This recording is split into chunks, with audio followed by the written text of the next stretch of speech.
دی ہے کہ پاکستان کے ہوائی اڈے کفر کے حوالے گروی رکھے جا رہے ہیں اور موٹر ویز بھی گروی رکھی جا رہی ہیں.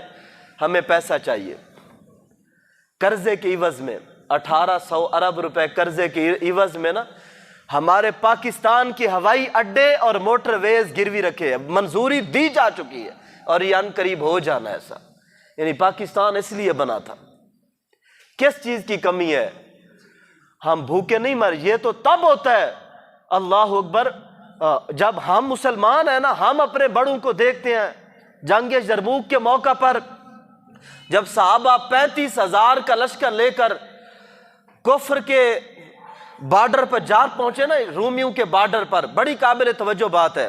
مجھے احساس ہے گرمی ہے لیکن یہ گرمی کچھ بھی نہیں جو حشر کی گرمی ہوگی. ہاں بالکل یہ گرمی تو کچھ بھی نہیں. ہم تو اندر بیٹھے ہوئے سائے میں بیٹھے ہوئے. ہاں ہوا کی کمی ضرور ہو سکتی ہے. یہ میدان کربلا کی تپتی ریگزار نہیں ہے. ہاں اور ہم پرسکون بیٹھے ہوئے ہیں. ہو سکتا ہے ہم میں سے آدھا گھنٹہ پہلے جو بھی آیا پانی پی کے آیا. 3 دن کا پیاسا یہاں کوئی بھی نہیں ہے. دین کے لیے تھوڑی تھوڑی مشکلات برداشت کرنا سیکھے. اسلام کو کسی کی کوئی ضرورت نہیں ہے.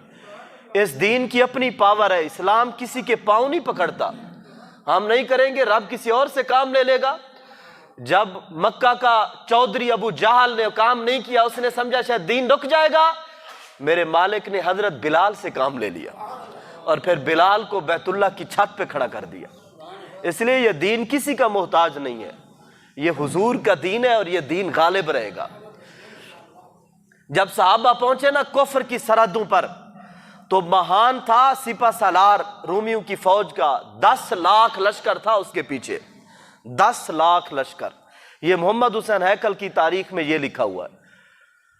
تو اس نے جب مسلمانوں کو دیکھا نا 35,000 مسلمان آئے تو لباس بھی کئیوں کے پورے نہیں تھے اور بھوک پیاس کی شدت اور یہ سارے معاملات.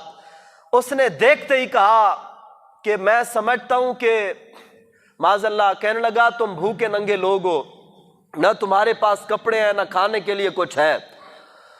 تم عرب کے صحراؤں سے نکلے ہو صرف روٹی کی خاطر, روٹی کے لیے جنگ لڑنے کے لیے آئے ہو.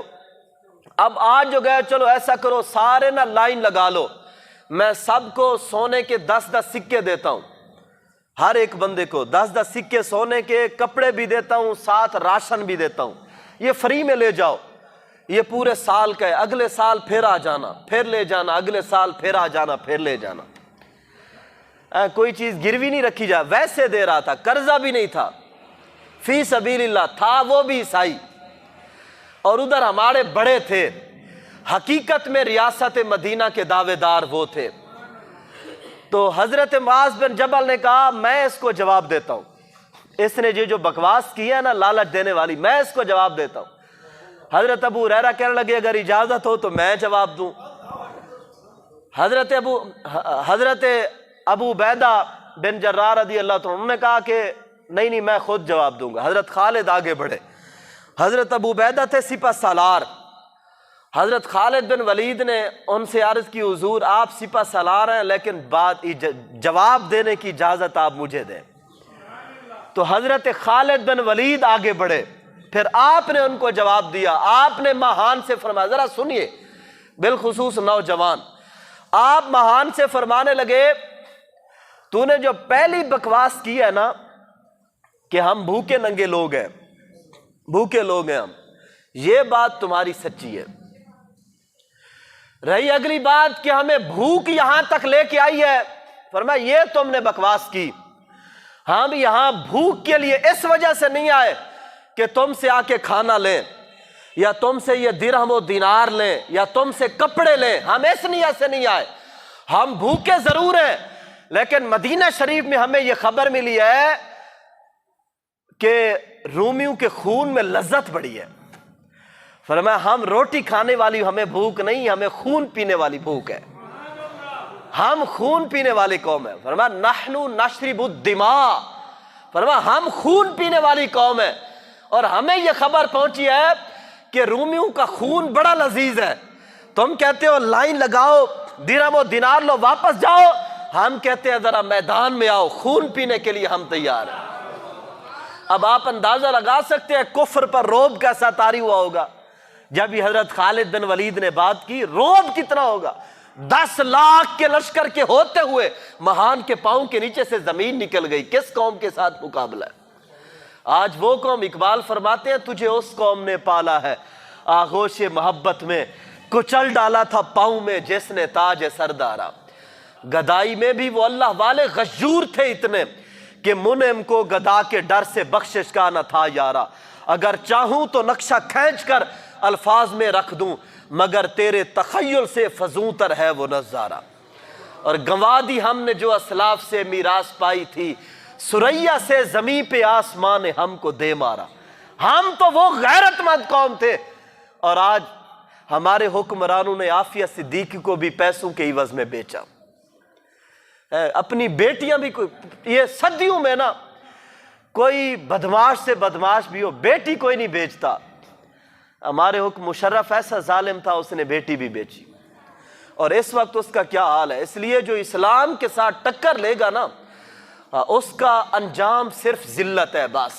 بڑے بڑے بدماش آئے اسلام کے مقابلے میں۔ ہمارے پیارے آقا صلی اللہ علیہ وسلم کا دین وہ ہے، یہ نہ کسی کا محتاج ہے اور نہ اس دین کو کوئی پریشانی۔ یہ دین ہمیشہ غالب رہے گا، جو اس کے مقابلے میں آئے گا وہ پاش پاش ہو جائے گا۔ بس اب یہ ہے کہ کلمہ پڑھنے والوں کو چاہیے وہ حضور کے ساتھ وفا کریں۔ ہم اگر سچی وفا کے ساتھ کھڑے ہو جائیں نا، یقین جانے ہم کھڑے ہو جائیں، اسلام پر کوئی مشکل وقت آتا ہے۔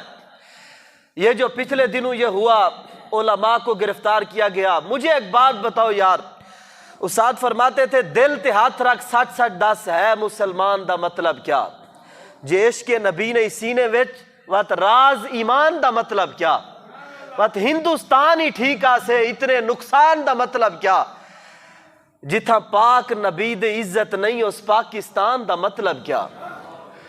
اپنے دل پہ ہاتھ رکھ کے پوچھیں، اپنے دل سے جواب لے، علماء کو گرفتار کیوں کیا گیا، کیا وجہ تھی، انہوں نے کیا نقصان کیا تھا، ان کا مطالبہ کیا تھا، وجہ کیا تھی۔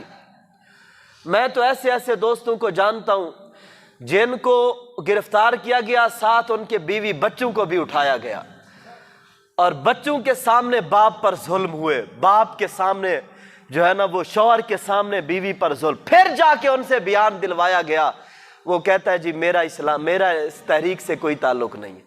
یہ کیا سمجھتے ہیں کہ مرنا نہیں ہے، انہوں نے موت نہیں آنی۔ مولانا عبدالستار خان نیازی رحمۃ اللہ علیہ کی بات بڑی مشہور ہے۔ آپ فرماتے ہیں مولانا نورانی رحمۃ اللہ علیہ اور میں امریکہ کے ایک جزیرے میں ہم جا رہے تھے، تو ایک شخص اچانک آ کے نا، وہ فرماتے ہیں میرے اس نے آ کے پاؤں پکڑے اور بڑا روئی جائے مجھے معاف کر دے۔ میں نے کہا تو ہے کون، کھڑا ہو بتا تو کون ہے۔ وہ روئی جائے، میں نے کہا بتا تو صحیح بھی تو ہے کون۔ تو بڑی دیر بعد اس نے کہا جی میں پولیس آفیسر تھا پاکستان میں، ساہیوال جیل میں ایک بار آئے تھے، 2 بندوں نے آپ پر بڑا ظلم کیا تھا، ان میں سے ایک میں تھا ایک اور تھا، ہم دونوں کو کینسر کا مرض ہوا، دوسرا تو ذلیل ہو کے مر گیا، اب میں علاج کی خاطر امریکہ آیا ہوا ہوں، میرا کوئی علاج ہی نہیں ہو رہا، مجھے آپ معاف کر دیں۔ مجھے راتوں کو خواب میں بھی آپ کی زیارت ہوتی ہے، آپ کی شکل دکھائی جاتی ہے، مجھے یہ خوف ہے، یقین ہے کہ میں نے جو آپ پر ظلم کیا نا، یہ سزا مجھے اس کی مل رہی۔ اب آپ اگلی بات سے اندازہ لگائیں کہ ظلم کتنا ہوا۔ نیازی صاحب فرماتے ہیں میں نے اس کو ٹھڈا مارا، میں نے کہا وہ رب قادر مطلق ہے، اس کی شان ہے کہ وہ بندے کو معاف کر دے، رب معاف کر دے تو اس کی شان ہے، لیکن نیازی قیامت تک کسی پولیس والے کو معاف نہیں کرے گا جو ظلم کیے۔ لیکن یہاں پر میں ایک بات کرتا ہوں، کسی بھی عالم دین کی جب گرفتاری ہوئی، اگر محلے کا 100 بندہ بھی کھڑا ہو جاتا کہ پہلے ہمیں پکڑو پھر ہمارے امام کو پکڑنا، ایسا دن کبھی بھی نہیں آنا تھا۔